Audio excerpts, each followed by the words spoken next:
Hello tout le monde, j'espère que vous allez bien. Je suis ravie de vous retrouver aujourd'hui pour cette nouvelle vidéo, d'autant plus que ça devrait être plutôt chill puisque ChatGPT va faire mon taf de dev à ma place. Ça tombe bien parce qu'il est voué à tous nous remplacer, n'est-ce pas? Donc je vais lui soumettre mes tâches du jour, mes user stories et on va voir comment il se débrouille. Alors une précision, dans cette vidéo, on va voir comment ChatGPT s'utilise en pratique. Mais ce qui est bien pour appréhender de façon plus exhaustive ces intimidantes IA, c'est aussi d'aller assister à des conférences à ce sujet.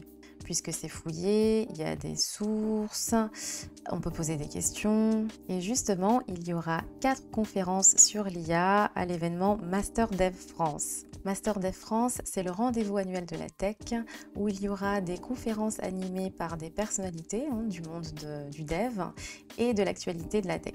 Les talks sur l'IA porteront sur des questionnements qu'on a beaucoup sur le sujet en ce moment, donc l'égalité, l'éthique, des réflexions qu'il est nécessaire de mener. Il y aura aussi des sujets plus originaux comme en quoi l'IA peut aider les arbitres dans le sport à prendre des décisions. Et puis bien sûr, la question qu'on se pose toutes et tous en ce moment, et peut-être la raison pour laquelle vous avez cliqué sur cette vidéo, en tant que dev, quelles sont les compétences à acquérir pour pouvoir s'adapter aux technologies émergentes, notamment quand il s'agit des IA. Et en plus, vous pourrez voir les innovations en action parce qu'il y aura des entreprises qui auront des stands où elles présenteront leurs nouveautés. En parlant d'entreprise, si vous cherchez du travail, ce sera aussi l'occasion de networker parce qu'on attend 5000 personnes à l'événement. Donc clairement, si vous voulez mieux comprendre les IA, si vous voulez savoir comment les utiliser, si vous voulez rencontrer des entreprises et d'autres devs, inscrivez-vous à l'événement Master Dev France, c'est gratuit. Ça aura lieu le 9 mars prochain et utilisez mon lien d'inscription en barre de description. Je remercie Master Dev France de sponsoriser cette vidéo. Alors, on va se lancer, on va bosser, ou du moins on va faire bosser ChatGPT sur notre app, sur nos tâches de dev du jour. Et voilà, donc en fait cette vidéo c'est une pure impro. J'ai vraiment envie de tester la puissance de ChatGPT sans forcément être hyper exhaustive dans ce que je vais lui soumettre comme question pour pouvoir construire l'app. Et puis voilà, mais j'ai quand même suivi, on va dire, un process voilà, qui se rapproche de ce qu'on fait en entreprise. Je vais vous montrer ça. Donc, voilà, on a une maquette de ce qu'on doit faire. Donc, un prototype. On doit créer donc cette page qui est la page d'un produit pour notre app d'e-commerce. Et voilà, et donc ça s'accompagne en fait d'une liste d'instructions textuelles, donc on va dire du S. Et donc je vais soumettre en fait cette liste-là à ChatGPT pour voir comment il s'en sort. Donc en fait, la première chose qu'on va faire, ça va être de demander à ChatGPT de créer un composant React pour cette section-là de la page qui en fait est censé montrer la photo principale de l'article ici et après une liste de petites photos également de l'article mais en miniature quoi, en dessous. Et toute ressemblance avec un site d'e-commerce extrêmement connu est complètement fortuite, bien évidemment.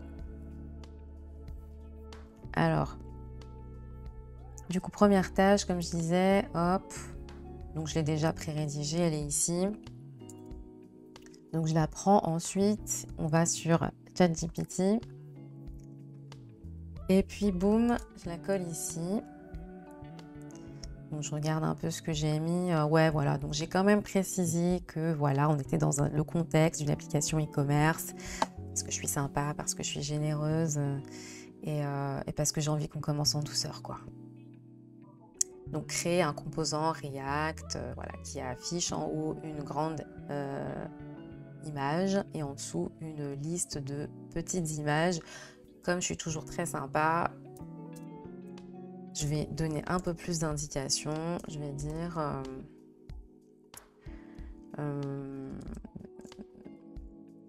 these pictures represent an article. Voilà, un article vendu sur le site d'e-commerce, quoi. Tac.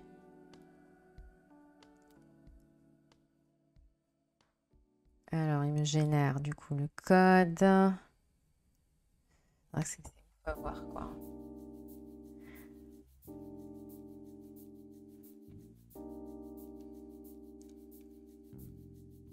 Ouais, en plus, il t'affiche carrément un texte qui te... Ah ouais, c'est quelque chose quand même. Qui t'explique en fait comment il s'y est pris. Qui t'explicite le code, quoi. Et puis, en plus, il te nomme après derrière ta requête, quoi. Picture React Component Creation. Ah ouais, c'est vraiment bien fait, quoi. Et donc maintenant, on va regarder le composant en tant que tel. Donc on voit deux props, big picture, small pictures. On voit bien effectivement que la grande picture apparaît en haut et que notre série de petites pictures apparaissent en bas, comme ce qu'on a demandé. Donc si je reprends ma maquette, que l'idée c'est de créer quelque chose qui soit ressemblant à ce qu'on a là au niveau de la maquette. Donc on voit en fait que au niveau des styles, nos petites photos miniatures là, elles sont dans une div qui est scrollable horizontalement. Donc je vais demander à React, en plus du GSX là qui m'a généré, de me créer des styles en tenant compte en fait du fait que les petites photos soient scrollables. Donc create styles for the picture component.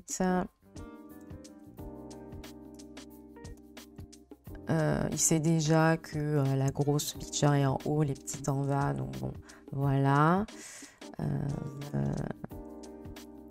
Small pictures are scrollable. Voilà, donc elles sont scrollables horizontalement. Tac. Ah ouais, et je vais aussi lui dire que je veux que mes styles ce soit du CSS module en fait.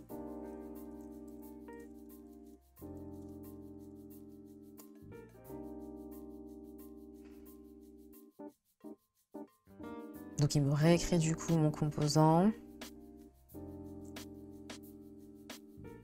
avec mes styles donc au niveau des classes. Ça c'est bien pratique. Et ensuite j'ai droit à mes styles en tant que tels. Donc il a choisi sa convention de nommage. Voilà, c'est du lower camel case.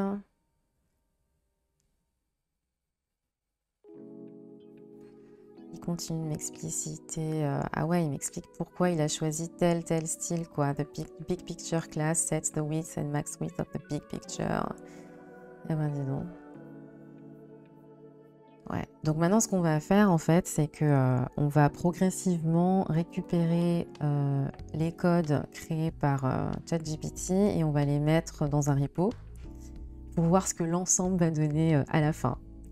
Donc, hop, je copie ce code. Donc c'est trop bien. Ils ont un petit bouton copier-coller. On est toujours content d'avoir ça. Donc là, on a notre repo. On va créer un dossier components. On s'embête pas trop avec la structure de fichier au point. Hein. C'est pas trop le propos là tout de suite. Et donc là, on va créer un dossier picture. Tac. Pareil, nommage des fichiers. Bon, on n'est pas trop dedans là. Alors, là, c'est notre fichier notre composant picture. Et on va récupérer les styles aussi.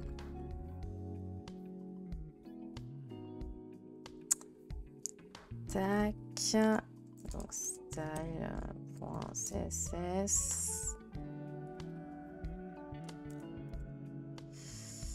Voilà, voilà. Donc si on regarde un peu plus près, en fait, le code, notamment JSX.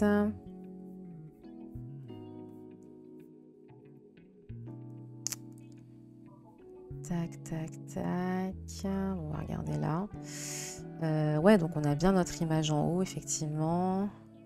On itère bien sur nos petites images en bas. Il a bien pensé à mettre la clé, lui. Par contre, il a mis index.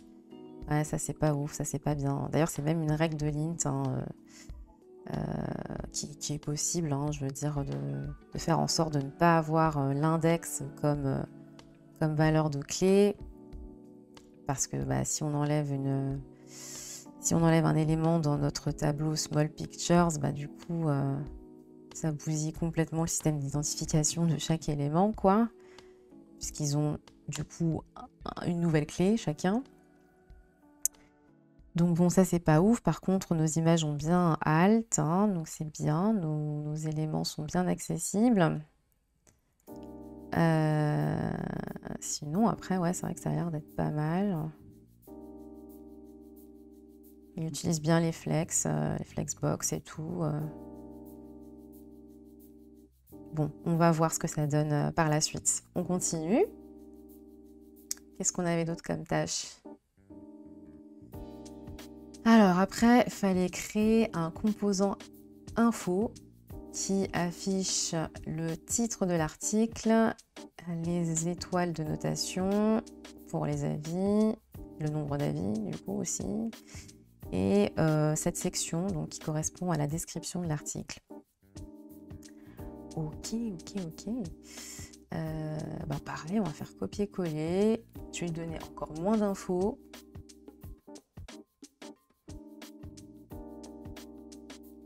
Faut voir comment il s'en sort avec ça. Alors, tac.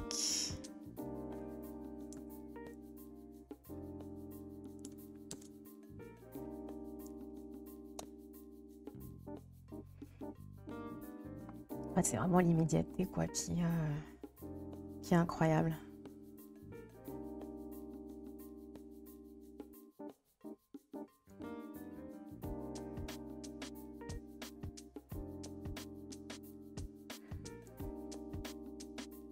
Et c'est chouette aussi parce que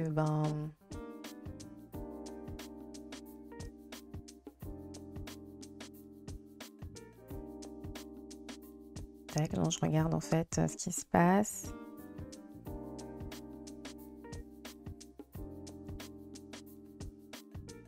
Ok, donc on a notre composant info. Je regarde déjà le JSX. On a bien notre title en haut. Ensuite, il me rend bien des stars. Et enfin, une description. Ok, render stars, c'est une fonction.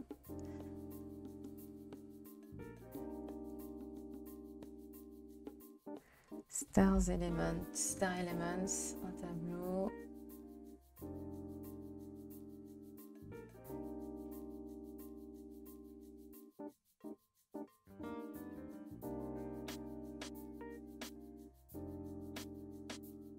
Alors, il me fait une boucle for pour pouvoir m'ajouter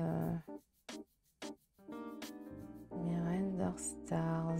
Attends, mais d'accord, mais où est-ce que c'est? Où est-ce qu'on utilise Là, on voit qu'il y a une prop qui s'appelle stars. Mais je vois pas où il l'utilise en fait. Ah ouais, là.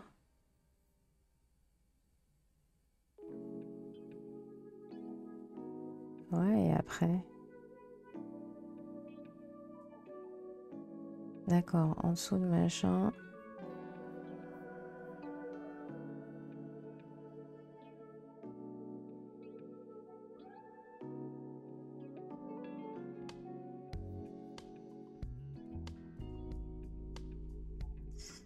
Du coup, j'essaie de comprendre là ce qu'il m'a fait. Il m'a fait donc une boucle for pouvoir itérer sur mes étoiles. Donc, si je regarde vraiment le cœur de la boucle, donc il itère jusqu'à de 0 à 4 comme valeur. Si i est supérieur ou égal à stars, donc en fait stars c'est un nombre. Ok. Donc si la valeur de... Enfin voilà, donc là par exemple mettons que j'ai mes 5 étoiles qui s'affichent tout le temps hein, sur la page de mon article, quelle que soit sa note. Hop, ben si une de ces étoiles là est supérieure ou égale à la note, donc en chiffres qui a été donnée, elle a une classe spécifique par rapport aux autres quoi. Peut-être que ça veut dire que c'est gris là, FA, tout ça là, c'est pas des icônes, c'est pas genre matériel UI ou des trucs comme ça, je sais plus. Bon, dans tous les cas, en fait, ce que me rend cette fonction-là, c'est un tableau avec dedans des éléments i. Donc c'est pour ça d'ailleurs qu'il est itéré directement après derrière ici dans le JSX quoi, parce que ça retourne bien un JSX. Ok, bon, de toute façon, on va voir ce que ça donne. Bon, déjà, a priori, vu comme j'ai dû interpréter le machin, je trouve que, enfin, c'est pas ce que je préfère. Moi, j'avoue que j'aime pas trop le JSX qui est rendu comme ça dans des fonctions, dans les composants, et encore moins les boucles for. Mais bon, c'est ChatGPT le maître, donc... moi, je ne fais que copier-coller le code. Avant de faire ça, cela dit, je vais encore une fois lui demander de me générer des styles. Et je vais regarder aussi la petite description, vous me direz, peut-être que ça aiderait. Donc, ce sont des props ok, qui sont passés en composants. Tac, les stars. Donc, les étoiles sont affichées grâce à une fonction render stars. Ah ouais, c'est font awesome, FA star, tout ça.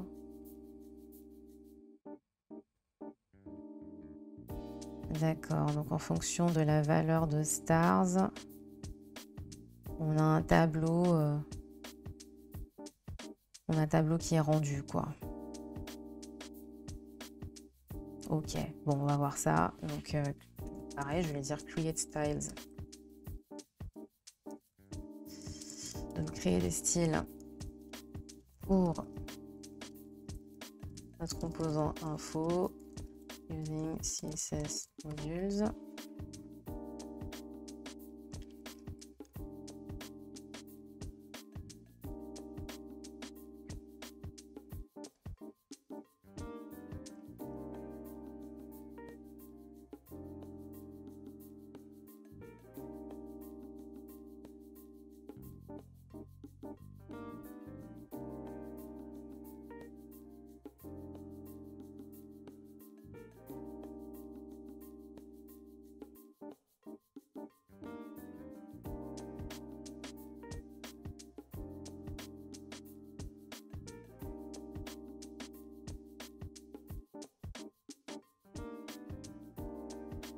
Ok. Bon. Donc là, on va récupérer notre composant. Tac, copier-coller ici aussi.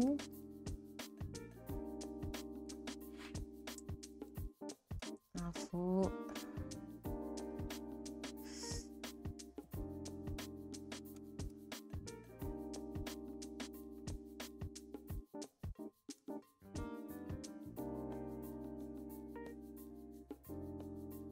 Nos styles, pareil.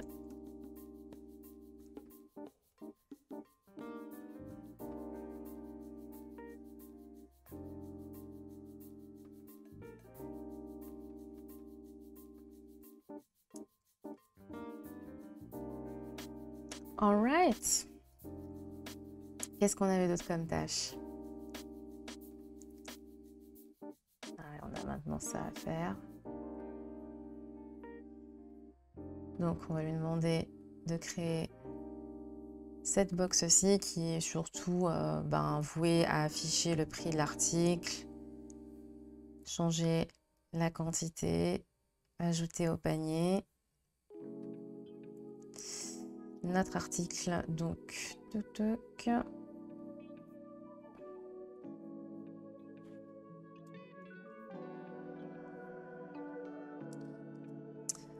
donc, créer un composant prix qui affiche le prix, permet de changer la quantité et d'ajouter l'article au panier. Je peux peut-être lui demander directement de me créer mes styles aussi. Je regarde si là, peut-être que ça vaudrait le coup d'être un peu plus précis pour éviter les déconvenus ou les trucs pas très clairs là, comme cette fonction render star, je trouve qui n'est pas du tout évidente. Déjà, je peux lui préciser qu'on veut changer la quantité à partir d'un select.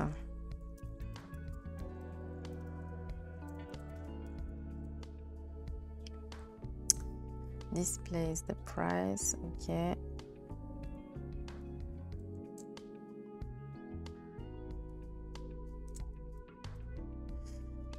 Donc, on va essayer d'être plus précis, ouais.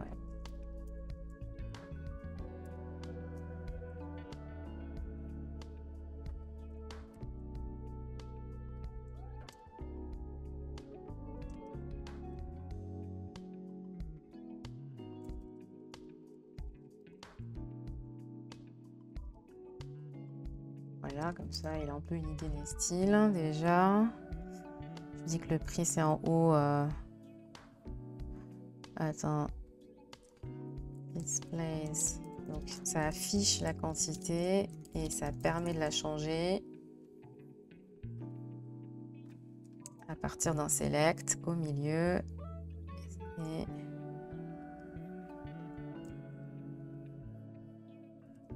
avec un bouton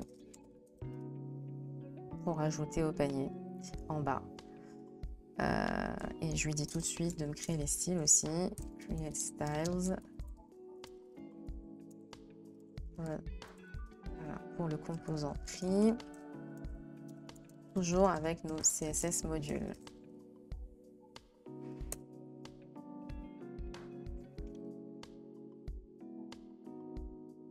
Ce qui est bien, voilà, c'est qu'il sait en fait que c'est React qu'il faut utiliser, quoi. Ça, j'ai pas besoin de lui repréciser à chaque fois. Il a compris qu'on était dans le même truc. Ok, donc il m'a set une quantité de départ qui est de 1, effectivement, c'est logique. Quand on choisit, quand on a son article, en général c'est 1, la quantité par défaut. Est-ce qu'il m'a tout de suite mis mes styles? J'ai pas l'impression. Ah oui, si, d'accord. Donc en fait, il m'a d'abord écrit mon JSX sans style. Et là, il le refait avec les styles, donc les CSS modules. Ouais, je trouve pas ça. Alors, je sais pas si c'est pour mimer la manière dont on code nous. On va effectivement commencer par JSX et ensuite on va avoir tendance à faire les styles. Mais ça aurait été bien en fait qu'il combine les deux étapes directes, quoi. Parce que bon, j'ai pas besoin de voir ça scindé en deux, quoi. Ensuite, j'ai droit du coup à mes styles. Ok, je regarde, j'ai bien mon prix en haut. Donc il a compris que c'était une info importante. Il me l'a bien balisé, quoi. Je l'ai en H2. Ensuite, j'ai bien mon select ici.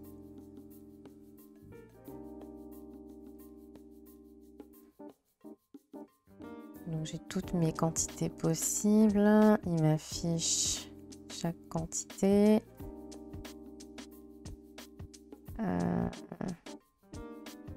Il m'affiche bien, donc en premier, la quantité qui est sélectionnée, quoi. Donc ça, c'est bien. J'ai bien la possibilité de changer ma quantité puisque j'ai une fonction handle quantity change.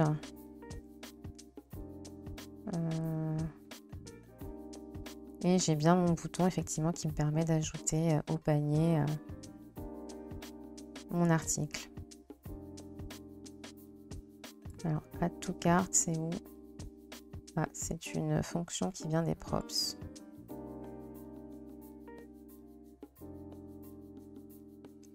Ok. Donc, je vais faire copy code.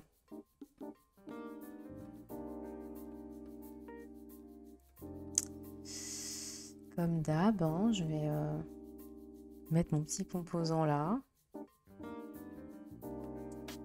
Price. Je me demande si j'ai pas été un peu ambitieuse là en voulant mettre en plus donc tout en bas les articles suggérés. Je pense qu'on va déjà essayer de générer une page à partir de ces 3 composants. Mais peut-être que je sous-estime ChatGPT, c'est pas bien, c'est mauvais esprit. Hop, j'ai mon composant price et après les styles. Où sont mes styles? Ils sont en bas.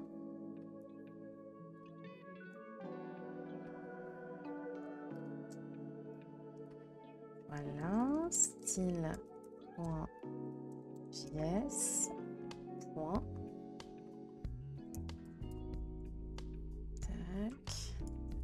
Tac. Non, c'est pas .js, c'est .css. Et voilà. Les aléas du direct. Vous voyez vraiment les bêtises qu'on peut tous faire, quoi. Ok. Donc là, en fait, maintenant que j'ai tous mes composants, je vais demander à ChatGPT de me créer une page à partir de chacun de ces composants. Et on va voir comment il s'affiche ici. Ok. Alors, create a page which instantiates all components defined above.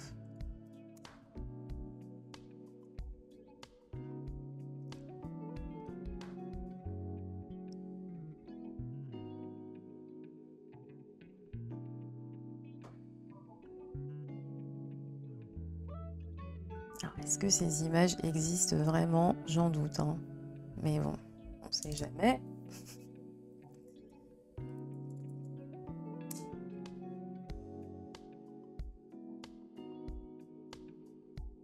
D'accord.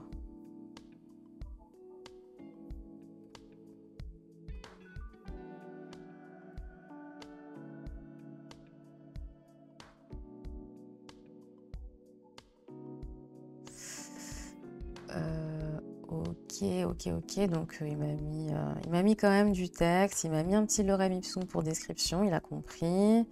Price, il m'a mis un prix. Bon, en vrai, j'aurais pas. En vrai de vrai, si en plus je récupérais des infos d'une API, j'aurais pas la monnaie, enfin la devise qui apparaîtrait ici, quoi. Je la mettrais en dur dans mon JSX, quoi. Et j'aurais juste le chiffre du prix. J'ai un rating, donc il a bien compris que les stars, ça correspondait effectivement à une notation. Enfin, je sais plus si je lui avais dit, mais en tout cas, c'est bien indiqué ici. Ok, donc comme on n'a qu'une seule page, il me propose pour la fonction add to cart, qui était une prop. Bon, déjà, il me l'a défini ici, donc ça, c'est bien. Et il me propose quand même qu'elle fasse quelque chose, en l'occurrence un console log, qui indique en fait la quantité d'articles mis dans le panier. Donc ça, c'est bien. Ça, c'est pas mal du tout. On va voir si ça fonctionne. Donc hop. Donc ça, c'est le point d'entrée de notre application. Non, c'est pas ça. Ça, c'est le composant picture. Point d'entrée, il est là. Donc, on va tout remplacer par le code de ChatGPT. Alors, qu'est-ce qui va pas? Il n'arrive pas à résolve. Picture, ouais, c'est normal. Je pense que mes imports sont pas ouf. C'est pas grave, ça. Ah, qu'est-ce qu'il me dit? Picture, il le trouve toujours pas. Est-ce que c'est peut-être ça qu'il faut faire, non? Et après, c'est picture.module.css qu'il trouve pas. Ouais, donc en fait, j'ai des petits trucs de chemin qui sont pas ouf. Ouais, c'est vrai que les fichiers CSS modules, il faut les nommer d'une certaine manière. Et ben, on va faire ça.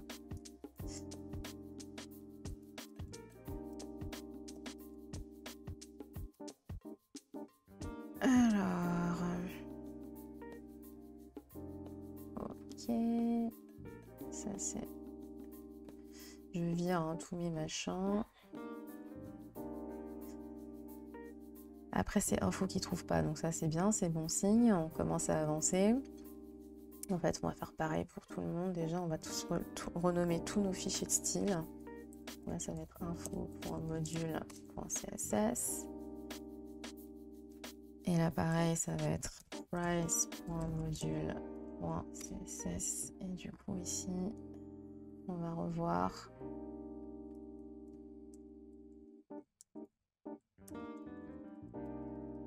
components/info. Et là components/price. Tac.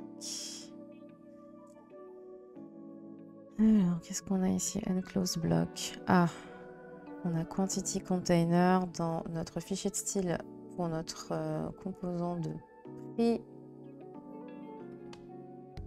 Là, on a un petit problème ici. Effectivement, là, il manque ça. Donc, très bien. Ensuite, qu'est-ce qu'on a? UseState is not defined. Ah ouais, il m'a pas bien fait mes imports. Donc, price. UseState is undefined. Donc, il faut que j'importe UseState. Je regarde quand même, hein, il m'avait vraiment pas importé. Maintenant, c'est sûr parce que j'ai fait copier-code à chaque fois. Donc, parfois, ils zappent les imports. Ok.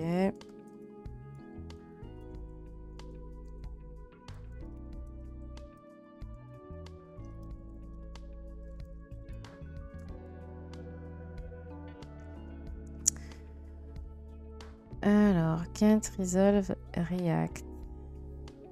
Ah oui, c'est normal, c'est un petit R. Là, c'est moi.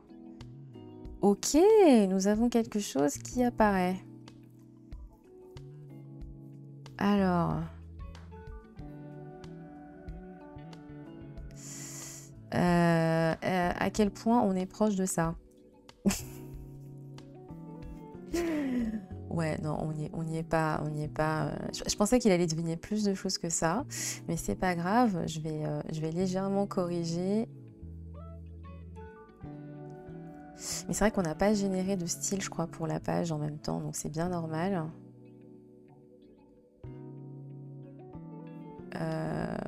Là, nos photos, c'est bizarroïde, mais bon, on va déjà demander à ChatGPT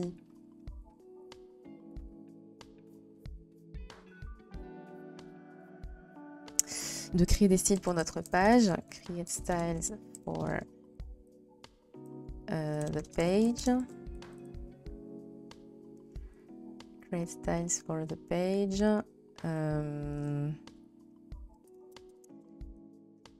The components should be aligned.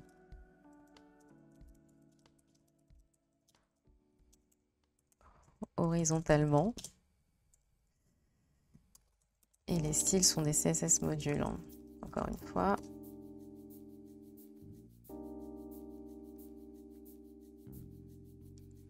Donc il va me refaire... Oula, pourquoi il me parle... Ah oui, d'accord. Au début, il m'a affiché Python. Je ne sais pas si vous voyez PHP.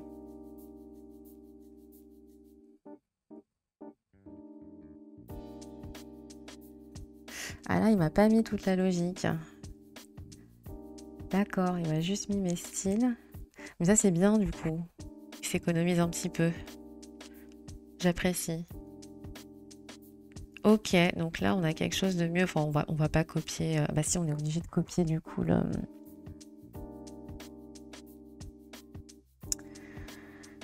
On va pas tout copier, quoi. On va juste récupérer la classe et notre container ici. Ok. Donc, tac. On était où? On était là. Notre page qui est ici. On va lui filer des styles. Hop. Tout ça, on peut enlever. On n'en a pas besoin. Voilà. Et la page, elle est où? Elle est là.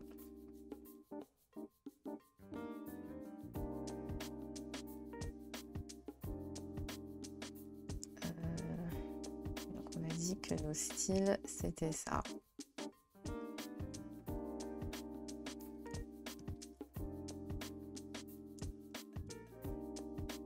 Alors, styles is not defined. Ah bah oui, je l'importe pas. On va importer nos styles. Je sais pas ce qu'il va me proposer. Style, ouais. Comment il s'appelle ce fichier? Home.module. .scss.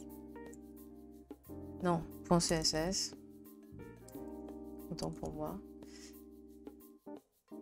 Ok, ok. Là, on a déjà un alignement qui est meilleur. Ok. Là, je sais pas pourquoi il m'a mis tout ça en centré. C'est quand même très curieux parce qu'on centre quand même assez rarement les textes sur le web, quoi. Ça, c'est pas trop mal.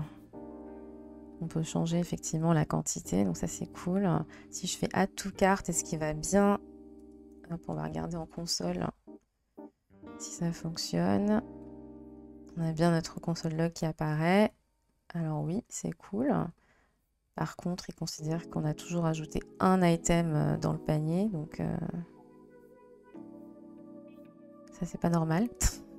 Parce qu'on en ajoute à chaque fois plus. Et puis surtout, bah, à chaque fois que je fais ça... Attendez, hop. Ah mais non, c'est normal, qu'est-ce que je dis? Si je fais ça... Non, d'accord, ok, non, c'est bon. Autant pour moi, c'est moi qui dis n'importe quoi. Donc oui, si je change la valeur ici et que je fais Add to Cart, on voit bien que ça change au niveau du log. Je suis trop critique de ChatGPT, c'est vraiment pas bien. Je suis contre le progrès, visiblement. Après, là, mes images ne s'affichent pas comme on le voulait, mais bon, il y a de l'idée, je pense. Niveau style, il y a pas mal de taf. Enfin, je crois, je sais pas trop à quoi ça correspond, ça, là. Mais voilà, il y a quelque chose que je voulais vérifier, en fait, avec ChatGPT. Voilà, nous sommes de retour. Quelque chose que je voulais vérifier, c'était sa capacité à deviner, en fait, à deviner là où je voulais en venir. Parce qu'en fait, quand on regarde le design de la page, voilà, la maquette, on voit bien que ça ressemble donc effectivement à celui d'Amazon, de Cdiscount, enfin bon, de pas mal de plateformes d'e-commerce. Et je voulais voir si ChatGPT aurait été en mesure de comprendre ça et du coup de me proposer derrière des styles très ressemblants à ces plateformes, quoi. Mais en toute vraisemblance, c'est pas vraiment le cas. C'est pas vraiment le cas. Voilà, il s'en est tenu quand même pas mal à ce que je lui ai dit. Et du coup, ça nous demande encore pas mal de boulot finalement derrière, en fait, hein, de code custom, quoi, à générer nous-mêmes humble humain. Je regarde aussi au niveau du code. Après, je trouve que c'est pas trop mal. Bon, je pense que en vrai, surtout quand on démarre une application, on crée un design system. Enfin voilà quoi, on a des boutons, on a quand même une base, on va dire, de code, hein. qui est à construire en amont et tout ça. Et puis ça, pareil, ChatGPT n'y a pas forcément pensé. Donc bon, même si c'est pas ce qu'on lui a demandé, mais bon, en vrai, il aurait peut-être pu se le dire, quoi, vu qu'on démarre une app. Donc bon, enfin, est-ce que à l'heure actuelle, ChatGPT peut faire mon taf de dev en entreprise? Tout seul, non. Mais ça donne des idées. Surtout, effectivement, il est connecté vraiment à toute la connaissance qu'on a sur le web, c'est hyper intéressant. Faut que je vois comment l'utiliser. Il me semble qu'il existe une extension dans VS Code pour pouvoir l'intégrer directement. Ça peut être intéressant. Effectivement, ça peut aussi faire gagner énormément de temps, voilà, éviter toutes ces histoires de copier-coller. Mais ça reste quand même franchement impressionnant, surtout le fait qu'il ait pu créer, qu'il ait pu rassembler effectivement tous ses composants et bien s'assurer qu'il y ait des fonctions en fait, par exemple typiquement qui sont passées en props, qui soient définies vraiment au plus haut niveau, quoi, dans ce fichier-là en l'occurrence, page. Je me réfère surtout à ToCart, hein, qui est passé donc en prop au composant price. Donc voilà, ça, le fait que voilà, il arrive bien à connecter toutes les instructions les unes avec les autres et à créer quelque chose de cohérent et quelque chose qui fonctionne en fait sans beaucoup de bugs, sachant que moi aussi j'ai bugué, hein, vous l'avez vu au cours de cette vidéo, hein, moi-même errare humanum est, hein, et ce n'est pas que le fait de la machine bien évidemment, qui ne fait qu'écouter ce qu'on lui dit d'ailleurs. Donc le fait en fait qu'on ait pu quand même assez rapidement générer un code qui fonctionne sans faire énormément de debugging et sans test, ça c'est quand même impressionnant. Donc voilà, ma conclusion c'est je pense clairement à investiguer et puis regarder comment ça peut s'utiliser. Je vous remercie d'avoir regardé la vidéo. Si elle vous a plu, abonnez-vous. Dites-moi en commentaire, comment vous utilisez ChatGPT, si vous l'utilisez, si vous avez des astuces par rapport à votre manière de manier l'outil et d'en profiter, à quel point ça vous fait gagner du temps. Si vous n'utilisez pas ChatGPT, dites-moi pourquoi. Est-ce que c'est un outil qui vous intimide? Est-ce que vous êtes un secret hater comme moi qui n'est fait que critiquer l'outil pendant toute la vidéo insidieusement, plus ou moins? Voilà, je serais ravie de lire comme toujours vos commentaires sous la vidéo. Et puis encore une fois, likez, partagez, abonnez-vous, hein, je le dirai jamais assez, abonnez-vous parce que ça nous soutient énormément, me soutient énormément sur la chaîne. Et puis écoutez, je vous souhaite une excellente journée et puis on se retrouve très bientôt.